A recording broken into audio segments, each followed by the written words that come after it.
Bismillahirrahmanirrahim. Negeri emas bersanding kalam, budaya Melayu berpantun dan hikayat. Kami buka dengan persembahan salam sebagai penghormatan hadirin hadirat. Assalamualaikum warahmatullahi wabarakatuh. Saya Hari Minanda. Saya Teti Mailina. Dan saya Topania Ginti. Kami tim Poseidon dengan bangga mempersembahkan pemanfaatan mikroorganisme karang dan gunung kapur penginduksi CaCO3 atau kalsium karbonat sebagai agen self-healing pada beton konstruksi. Belakangan, pembangunan infrastruktur di berbagai sektor terus dipacu. Pembangunan mencakup rusun, perumahan rakyat, tol, dan lainnya dari Sabang hingga ke Merauke. Dalam pembangunan, salah satu bahan utama yang digunakan adalah beton atau konkret. Beton atau konkret seiring berjalannya waktu dan keadaan akan mengalami kerusakan skala mikro dan berujung skala makro. Hal itu semakin diperparah oleh kondisi geografis Indonesia yang berada pada zona ring of fire dengan intensitas gempa yang cukup tinggi. Intensitas gempa bumi didominasi skala kecil yang dapat menyebabkan keretakan skala kecil pada beton. Keretakan skala kecil jika tidak diatasi akan menyebabkan kerusakan skala besar seiring berjalannya waktu. Selain itu, kerusakan skala kecil juga sangat sulit untuk dideteksi sejak dini. Maka dari itu, kami menawarkan metode self-healing dengan memanfaatkan mikroorganisme karang dan gunung kapur penginduksi CaCO3 atau kalsium karbonat. Self-healing infrastruktur merupakan suatu metode yang membuat beton memiliki kemampuan untuk menutup keretakannya sendiri. Kemampuan memperbaiki keretakan ini umumnya terjadi pada keretakan skala kecil. Self-healing pada beton infrastruktur terdiri dari autogenous healing dan engineered healing.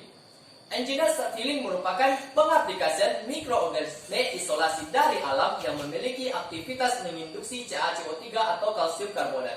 Dan autogenous self-healing yang umumnya efektif untuk retakan skala kecil yaitu 0,2 mm dan membutuhkan polimer.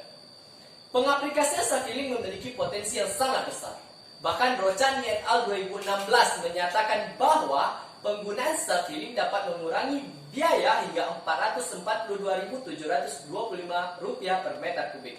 Hal ini terjadi karena infrastruktur yang telah diaplikasikan self-healing tidak membutuhkan biaya perbaikan. Berdasarkan potensi tersebut, kami menawarkan agen self-healing yang mana berasal dari mikroorganisme.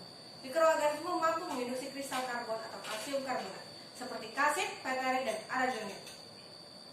Adapun mikroorganisme yang dimanfaatkan sebagai agen self-healing tersebut ialah yang pertama, mikroorganisme dari karang.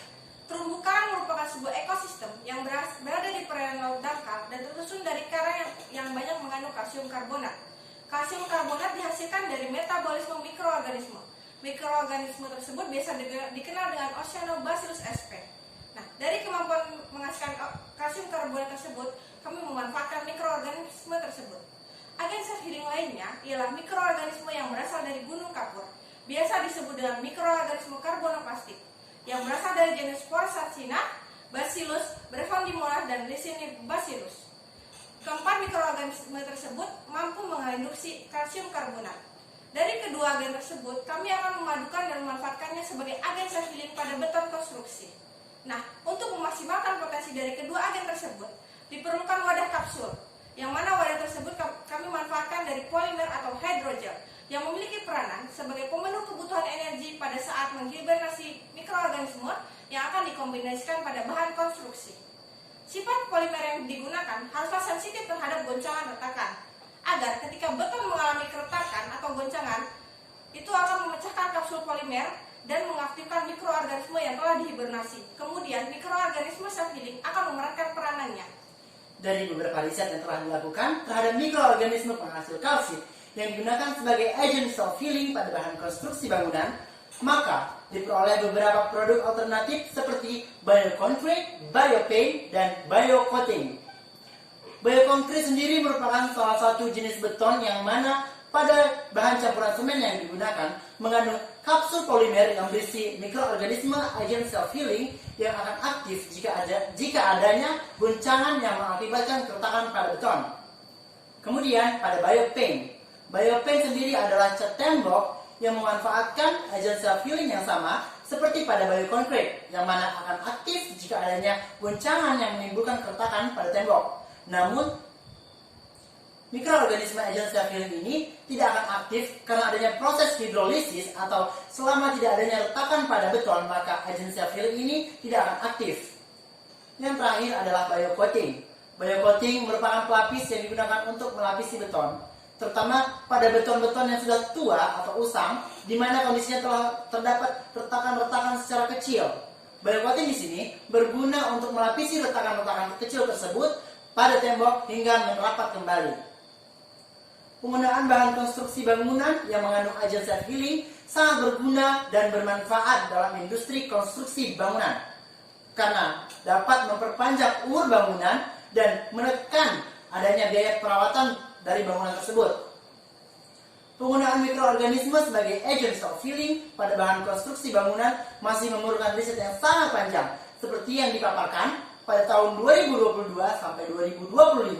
Hal ini masih pada tahapan eksplorasi, di mana masih mencari mikroorganisme yang tepat sebagai agent self healing. Sebagaimana riset yang telah dilakukan berhasil mendapatkan agent self healing, yaitu dari bakteri Oceanobacillus sp, lalu bakteri Carbonolactic dari genus Sporosarsina, Bacillus brevandimonas, dan Licinibacillus. Kesimpulan yang dapat ditarik adalah potensi yang sangat besar menggunakan mikroorganisme karang dan penggunungan kapur sebagai agent self healing pada beton konstruksi dalam bentuk bioconcrete, biopaint, dan biocoating. Berdasarkan paper yang telah kami sajikan, maka saran dari kami perlu melakukan adanya riset lebih lanjut terhadap mikroorganisme karang maupun pegunungan kapur yang digunakan sebagai agent self healing, bahan polimer yang digunakan sebagai wadah hibernasi dari agent self healing tersebut, riset lebih lanjut terhadap pengaplikasian agent self healing, serta perlu adanya dilakukan riset skala industri yang dapat menghasilkan suatu produk. Sekian pemaparan dari kami. Kami ucapkan terima kasih kepada para panitia. Kami ucapkan terima kasih untuk seluruh dewan juri dan audiens. Karena sebelumnya telah dibuka dengan sebuah pantun, maka kami akan akhiri juga dengan sebuah pantun.